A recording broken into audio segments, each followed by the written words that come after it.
everyone, welcome back to another episode of Gobbledycook. Today I will show you how to make an easy and delicious Bengali dish, Pui Ghonto. Pui means Malabar spinach and Ghonto is a mushy mix.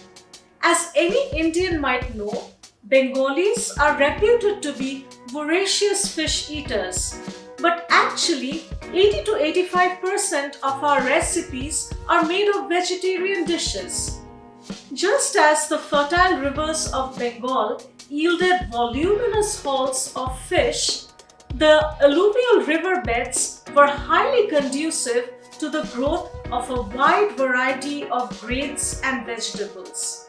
In fact, many of our fish curries are made with an assortment of vegetables like brinjals and pointed gourd thrown in.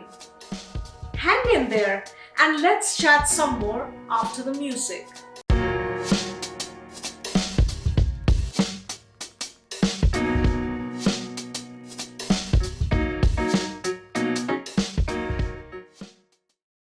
Greens have always formed an important part of a Bengali staple diet, and the Malabar spinach holds a special place in our heart.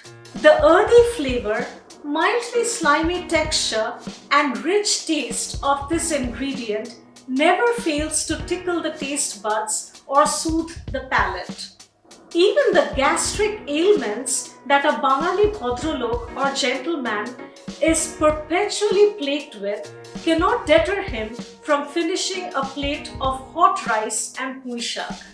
Today, I show you one of the simplest versions of this dish made only with vegetables with some onions thrown in for additional flavor. And for those of you who are no stranger to this leaf, mention in the comments below whether you like the vegetarian version or a non-vegetarian version of this dish. And without much further ado, grab your spatula and join me in my kitchen. And if you're a Bengali, do not forget to grab your gelusil or Pepto-Bismol as well.